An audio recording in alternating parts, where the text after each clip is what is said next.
இந்த காசி தியேட்டர் அருகில் உள்ள ஒரு மதுபான கடையை பார் ஏலம் எடுத்து நடத்தி கொண்டிருந்த ரவிகண்ணன் என்பவர் சீமானனுக்கு நண்பர். இந்த ரவிகண்ணன் அரசியல்வாதியா இல்ல பொது நண்பர், பொதுவான நண்பர். இந்த சீமான் இவ்வளவு பெரிய அரசியல்வாதி ஆவதற்கு முன்பு கட்சி ஆரம்பித்த பொழுது அங்கு இருந்த அந்த இயக்குனர் செல்வபாரதி சில நாட்களில் அங்கே இல்லை. அப்புறம் நீங்கள் பார்த்தீங்கன்னா இவருடைய பழைய வீடு வெங்கடேஸ்வரர் வீட்டில் இருந்தப்போ அது பல பேர் குறிப்பிட்டு சொல்லலாம். அவங்கெல்லாம் வந்து ஒரு கட்டத்துக்கு மேலே பார்த்தீங்கன்னா அந்த கோட்டுக்குள்ளே இல்லை. ஒரு 2 நண்பர்கள் பேசும்போது எனக்கு இன்னும் எனக்கே உணர்ச்சியாக இருக்கும். அதாவது 2 நண்பர்கள் பேசிகிட்டு இருப்பாங்க. சீமு அப்படின்னு கூப்பிட்றது யாருக்கா ரைட்ஸ் இருக்குங்களா? இன்னைக்கு இருக்கக்கூடிய நிலையில வாய்ப்பு கிடையாது. அதே மாதிரி அவர் ஒரு அடைமொழி சொல்லி அவர் கூடுவார் அந்த நண்பரை. சரக்கிறக்கு எல்லாம் தாங்க ஆறாக ஓடிட்டு இருக்கோம்.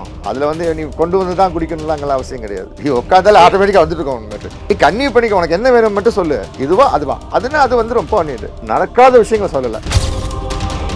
நான் தம்பி என்னோட ஒரு நண்பன் வந்திருக்கிறான். அவனும் போதையில் பட்டான். லேசாக கால் போட்டுச்சு.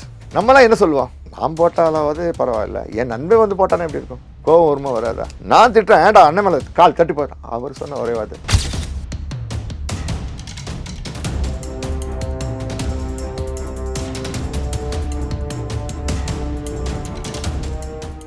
அங்க இருந்து ஜெயிச்சவங்க ஸ்பான்சர் பண்ணி எல்லாமே வாங்கி கொடுப்பாங்க. நீங்க கதை விவாதம்னு சொல்லி போறீங்க இல்லையா? அவங்களுக்கு அப்ப போகும்போது தனிப்பட்ட முறையில் அப்ப செலவு பண்ணலாம் பெரிய ஆளுங்க நம்ம கிடையாது ஆக்சுவலா. அப்ப அந்த ரூம்ல போகும்போது இவர்கிட்ட ஒரு பெரிய ஆற்றல் என்னன்னா, கதைகள் இவர் ஆற்றல் மன்னனுங்க ஆக்சுவலா. அவர் என்ன பண்ணுவார்னா, ஆனா இந்த ஒரு கதை ஒன்று இருக்குன்னு அதை கொஞ்சம் கேட்டு சொல்லுங்க எப்படி இருக்கு அப்படின்னு சொல்றா தம்பி அப்படின்வார். அந்த கதையை போயிட்டு இது தப்பா இருக்குடா. இப்போ ஒரு சில கவிஞர்கள் மறந்தவங்களை பற்றி பேசக்கூடாது. அந்த கவிஞரை ஜெயிப்பதற்கு முன்னாடி முதல் படம் வந்து அவர் தாங்க வாய்ப்பு கொடுத்தார். வீரநட்டையில் தான் நான் முத்துக்குமாருக்கு வாய்ப்பு கொடுத்தார் ஆக்சுவலாக. நான் முத்துக்குமார் வந்து என் நண்பன் முதலாக எழுதிய பாடல் வந்து ஹலோ, அந்த செல்வபாரதி இயக்கத்தில் இந்த சலாம் குலாம்ன்ற சாங். அது சில காரணங்களால் இருட்டடிக்கப்பட்டது அவருடைய பெயர். இன்றும் சலாம் குலாம் பாடல் யார் எழுதின்னு கேட்டால் இன்று ஒரு பெரிய கவிஞர் சொல்லுவாங்க. ஆனால் சீமானன் மனசாட்சிக்கும் அந்த முத்துக்குமாரோடைய பாடல் அது ஆக்சுவலா. ஆனா அந்த பாடல் வரிகளை பொறுத்த வரைக்கும் வைரமுத்து அவர்கள் எழுதினார் அப்படிங்கிற மாதிரி தானே. அது வந்து என்ன, அன்னைக்கு அவர் பெரிய ஆளு, முத்துக்குமார் அப்பதான் அறிமுகமாகிறாரு. ஒரு அறிமுகத்தோட தன்னுடைய பெயரை இணைத்துக்கொள்ள அவர் விரும்பவில்லை. அதை முத்துக்குமார் விட்டு கொடுத்தார். ஆனால் சீமானுடைய மனசாட்சி என்ன சொல்லிச்சு அப்படின்னா, இல்லை நம்ம தான் வந்து நம்ம நண்பன் சொல்லி அந்த வாய்ப்பு வாங்கி கொடுத்தோம். வீரநடையில் படத்தில் முதல் பாடல் என்று அரங்கேற்றம் பண்ணது சீமான் சார் தான். அப்போ என்னென்ன, இவர் நம்பி கதைகள்லாம் சொல்லலாம். அந்த கதை கேட்கறதுக்கோ கதைக்கு பதில் சொல்கிறதுக்கோ சந்தேகங்களை தீர்க்கிறதுக்கோ இவரை தவிர வேறு யாரும் இல்லை. அதனால் நீங்கள் தைரியமாக போகலாம். இன்றைக்கி ஒரு விஷயம், நான் ஒரு திரைப்படம் எடுக்கணும் அப்படின்னா இன்றைக்கி ஒரு ஜெயிச்சு இயக்குனர்கிட்ட போய் அப்பாயின்மெண்ட் கேட்டு, ஆனால் கதைக்கெல்லாம் கேட்க மாட்டாங்க. இன்றைக்கி அது எங்கள் கதையே பெருசாக இருக்குன்னு சொல்லிடுவாங்க. ஆனால் அன்றைய காலகட்ட சீமான் இருக்கார் பார்த்தீங்களா, ஒரு நேரம் நீங்கள் ஃபோனெல்லாம் போட வேண்டாம், நேரடியாக அங்கே போய் ஆனால் இந்த மாதிரி ஒரு கம்பெனி கதை சொல்ல போகிறேன், சொல்கிறா ஃப்ரீயாக இருக்கீங்களா, அட சொல்கிற அப்புறம் பார்ப்போம்டா, இந்த போடா வாடா என்ற அன்பு உரிமை இருக்குது பார்த்தீங்களா அவங்களுக்கு. அப்போ கரைஞ்சிருவோம். அப்போ அதில் இருக்க நல்லது கெட்டது 2 அவர் சொல்கிறார். ஏன்னா நல்லது எடுத்துகிட்டு கெட்ட நான் என்ன யோசனை பண்ணி பார்க்கும்போது அவர் சொன்னது சரியாக இருக்கும். அதில் விஷயம் அது அடுத்த ஒரு கட்டத்தை சொல்கிறேன் உங்களுக்கு. இப்போ இப்படி ஆகும்போது நான் இப்போ வெற்றி பெற்ற இயக்குனர் ஆகிட்டேன்.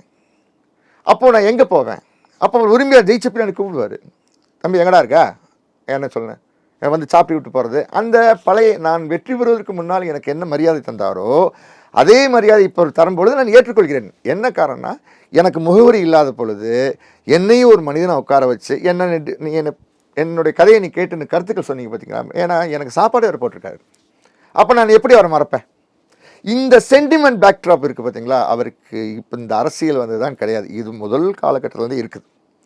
இந்த காலகட்டத்தில் அடுத்த ஸ்டெப்ஸ் என்ன பண்றாங்க? இப்போ மணிவண்ணன் சார், அப்போ ராசாவின் மகனே படம் வந்து பெரிய அளவில் ஒரு வெற்றி ஆயிடுச்சு. இவர் மணிவண்ணன் சார் குரூப்ல போய் ஃபார்ம் ஆயிட்டார். நீங்க எல்லாரும் சொல்லுவாங்க ஒரு விஷயம், நான் சமீபத்தில் அவர் கட்சியை விட்டு நீக்கப்பட்ட ஒருத்தர் சொன்னார், சீமான் புத்தகத்தை எடுத்து படித்ததே இல்லை, நான் இதுவரை பார்த்ததே இல்லை. அவர் எப்போ அவரை பார்த்தாரு, என்ன காரணம் என்று கேட்டீங்களா, இயக்குனர் என் தெய்வம் மணிவண்ணன் சார் அலுவலகத்தில் இல்லாத சேகுவாரா புத்தகங்களோ கம்யூனிஸ்ட் புத்தகங்களோ எதுவும் இல்லை. அவர் அடிக்கடி மேற்கோள் காட்டும் கருத்துக்கள் யாவுமே கம்யூனிச புரட்சிகளை பற்றி தான் பேசுவார்.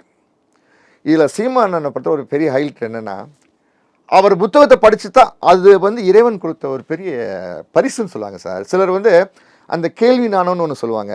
சிலர் பேசுனதை வச்சுட்டே அந்த மைண்டில் ஏற்றிட்டாங்கன்னு வச்சுக்கலாம், அவர் ஃபிக்ஸட் டியூன் ஆயிரும். அதை அவங்க எப்போ பிரயோகம் பண்ணுவாங்கன்னா, காலங்கள் பார்த்து கரெக்டாக அடிப்பாங்க. இவங்க சொல்கிற மாதிரி புத்தகத்தை படித்து பார்த்து அதை மெமரி பண்ணி தான் பேசின அவசியம் கிடையாது. 4 பேர் இப்போ மணிவன் சார் ஒரு பக்கம் ஒரு கருத்து சொல்லிட்டு இருக்காருன்னு வச்சுங்களேன், அந்த கருத்து இவர் கேட்டாருன்னா இவருடைய ஆங்கிளில் வேறு மாதிரி மாறும். அது வந்து கற்பனை வளம் மிக்க ஒருத்தவங்களுக்கு வர ஒரு விஷயங்கள் உங்களுக்கு. அப்போ இவர் என்ன பண்ண இவருடைய அங்கே சொல்லும் பொழுது இவங்க, ஆனால் இவருக்கு வந்து கிட்டத்தட்ட பார்த்தீங்கன்னா மணிவண்ணன் என்கிற இயக்குனர் வந்து உதவி இயக்குனராக மட்டும் இல்லை, அவருடைய இந்த அரசியல் பார்வைன்னு ஒன்று பார்த்தீங்களா, அரசியல் பார்வை என்ன சேகுவாரா இந்த கம்யூனிச சித்தாந்தங்கள் இருக்குது பார்த்தீங்களா, அது பூரா அவரால் ஃபுல்லாக அவர் மைண்டு ஏற்றிட்டார். இன்றைக்கி அதனால் அதை வந்து அவர் மைண்டில் இந்த சொல்லுவாங்கள்ல, சின்ன வயசில் வந்து ஒரு குழந்தைக்கு வந்து இப்படி எழுதி கொடுத்தா அது அப்படி தான் போகும்னு சொல்லுவாங்க பார்த்தீங்களா, அது ஒரு புறம் இருக்கிறது அவரிடம், அதில் இல்லைன்னு நம்ம இருக்க மாட்டேன். அதுக்கப்புறம் சார் அரசியல் என்பது நமக்கு தெரியாத விஷயம், நமக்கு சினிமா தெரியும், அது சூழ்ச்சிகள் நிறைந்த உலகம். இந்த சீமானும் சூழ்ச்சிக்கு பலியாக இருக்கலாம், இல்லை முழு நேர அரசியல்வாதியாக மாறி இருக்கலாம். என்ன அப்படின்னு கேட்டிங்கன்னா, அன்றைக்கி ஒரு விஷயம் பேசும்பொழுது இயக்குனர் அமீர் ஒரு இன்டர்வியூ ஒன்று கொடுத்துட்டு இருந்தார். அண்ணன் இயக்குனர் அண்ணன் தான், நாங்கள் மதுரையில் வந்து கைதான பொழுது இதை பற்றி பேசிக்கொண்டிருந்தோம், இயக்கமாக ஆரம்பிக்கலாம்னு சொல்லும்போது இயக்கமெல்லாம் வேண்டாம்னு சொல்லி அங்கேயும் மத பிரச்சனை வந்திருக்குது. ஆனால் இதில் ஒரு பெரிய விஷயம் என்னன்னு கேட்டிங்கன்னா, இந்த காசி தியேட்டர் அருகில் உள்ள ஒரு மதுபான கடையை பார் ஏலம் எடுத்து நடத்தி கொண்டிருந்த ரவிகன் என்பவர் சீமானனுக்கு நண்பர். இந்த ரவிகண்ணன் அரசியல்வாதியா இல்லை பொது நண்பர், ஒன்று பொதுவான நண்பர். இந்த சீமான் இவ்வளவு பெரிய அரசியல்வாதி ஆவதற்கு முன்பு திரைப்படங்களில் பெருசாக ஜெயிச்சு ஒரு பெரிய நான் வந்து வெற்றி பெற்ற இயக்குனர் அப்படி சொல்கிறதுக்கு இல்லாத போதும் கெடா வெட்டி 5 பவுன் வந்து அவருக்கு தங்கப்பரிசு கொடுத்தவர் தான் அவர் நண்பர். இன்னும் இருக்காங்க யாரும் வந்து. அவரோட பேர் என்ன சொன்னீங்க? ரவிக். ஓகே, இஸ்லாமிய நண்பர் தான். அதாவது இவர் எந்த நிமிடம் தொலைபேசியில் தொடர்பு கொண்டாலும் அவர் அடுத்த நிமிஷம் அங்கே நிற்பார், அப்படிப்பட்ட ஒரு நண்பர். ஆனால் காலத்தின் கொடுமையை இப்போ அவங்க நட்பில் இருக்காங்களா எனக்கு தெரியாது. அண்ணன் என்ன முடிவு எடுத்தான்னு தெரியல, ஒருவேளை வந்து நம்ம பழைய வாழ்க்கை தெரிஞ்சவங்களாம் நம்ம கூட இருக்கக்கூடாதுன்னு கழட்டி விட்டாரான்னு தெரியல. அவங்க யாருமே அந்த சர்க்கிளே இல்லை. ஏன்னா உதாரணம் கேட்டிங்கன்னா, இயக்குனர் செல்வபாரதியும் அவங்களும் கிட்டத்தட்ட ஒரு அரைத்தோழர்கள்னாலே எப்படி தெரியுமா அவங்களுக்கு, கூட பிறந்தவனுடைய பாசங்கள் ஜாஸ்தியாக இருக்கும். ஏன்னா ஒரு நேரம் சாப்பாடு இருக்கும், நம்ம டிவைட் பண்ணி சாப்பிட்ருப்போம். நீங்கள் படப்பிடிப்பு போயிட்டு இருந்தீங்க, ₹1 இருந்திருக்கும் ஆளுக்கு ஒரு. அப்போல்லாம் சிங்கிள் டீலாம் இருக்குல்ல உங்களுக்கு, ஒரு கப் டீ சிங்கிள் டீலாம் இருக்குது. இப்போ பட்டர் பிஸ்கட்டு அதை கூட ஷேர் பண்ணி சாப்பிட்ருக்கலாம். ஆனால் இவர் கட்சி ஆரம்பித்த பொழுது அங்கே இருந்த அந்த இயக்குனர் செல்வபாரதி சில நாட்களில் அங்கே இல்லை. அது காரணம் எனக்கு தெரியாது. அப்புறம் நீங்கள் பார்த்தீங்கன்னா இவருடைய பழைய வீடு வெங்கடேஸ்வரன் வர வீட்டில் இருந்தப்போ அது பல பேர் குறிப்பிட்டு சொல்லலாம். அவங்கெல்லாம் வந்து ஒரு கட்டத்துக்கு மேலே பார்த்தீங்கன்னா அந்த கோட்டுக்குள்ளே இல்லை.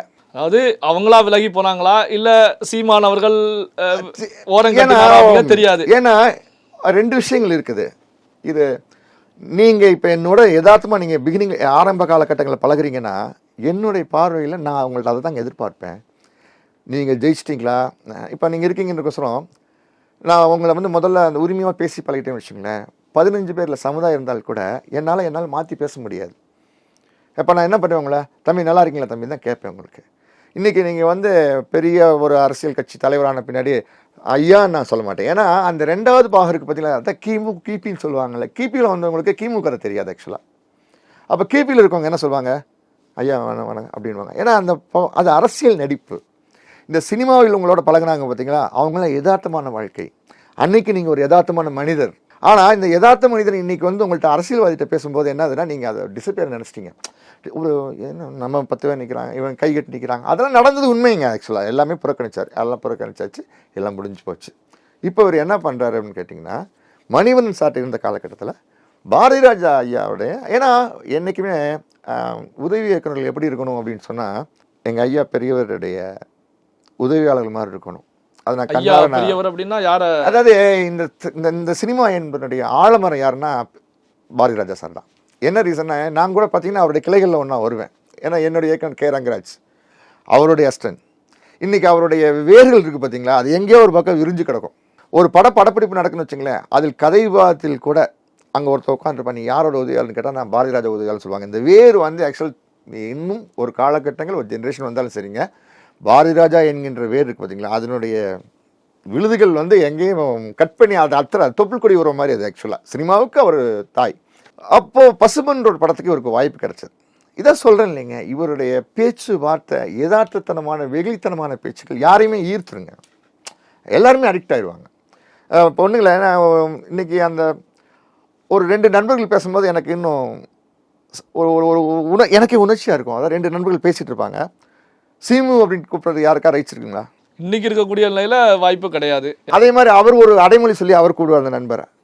அப்போது நம்ம பார்த்துட்டு இருக்கோம் பார்த்தீங்களா. அப்போ இப்போ இல்லை, நான் சொல்லுவேன் அந்த காலகட்டத்தில். அதை இப்போ நம்ம ரிமைண்ட் பண்ணி பார்க்குறோம்.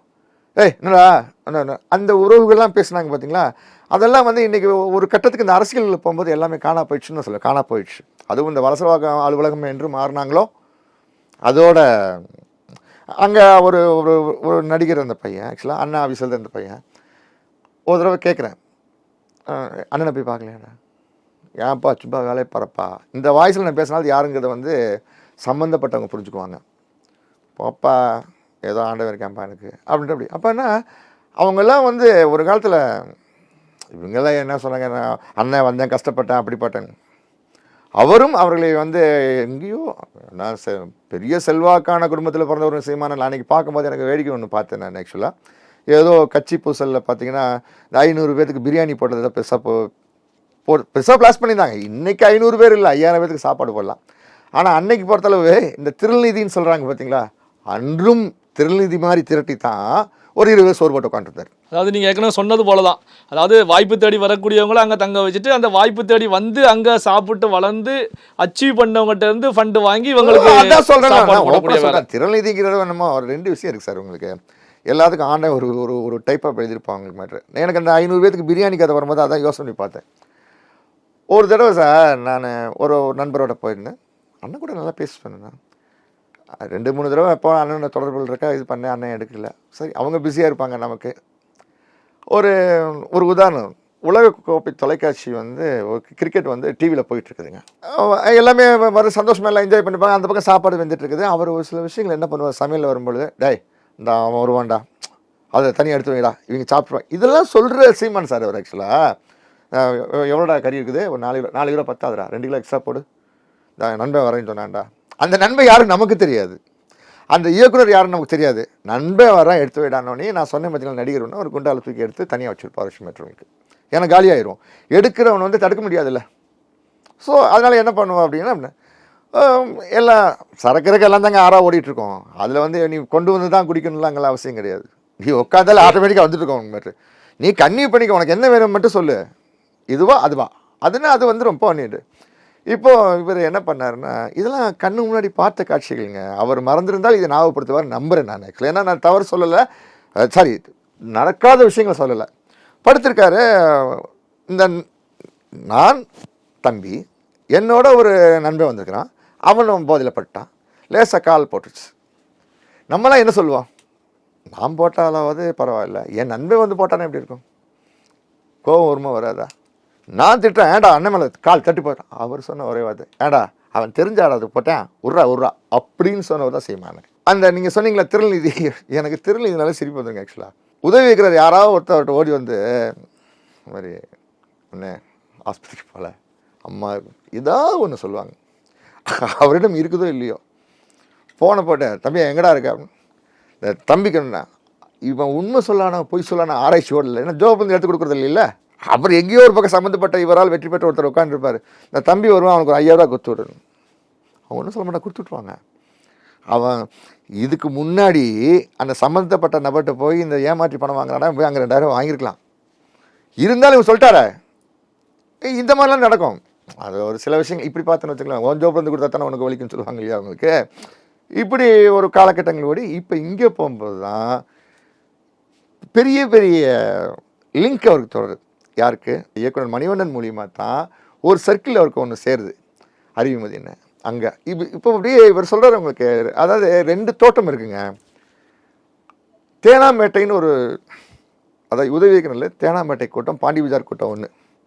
இப்போ இருக்கு பார்த்தீங்களா கோடம்பாக்கம். இப்போ வந்து இருந்துச்சு, எங்கே இருக்காங்கன்னே தெரியல உங்களுக்கு. இப்போ தேனாம்பேட்டைன்னா எல்டாப்ஸ் ரோட். இயக்குனர் பாலா, இயக்குனர் பொன்வண்ணன், நடிகர் ராமராஜன், இதெல்லாம் ஒரு அதெல்லாம் ஒரு செட்டப்பு. அந்த 115 எல்டாப்ஸ் ரோடு போட்டு அந்த ஒரு பேக்ட்ராப் இருப்பாங்க. பாண்டி பஜார் தாண்டி வரமாட்டாங்க.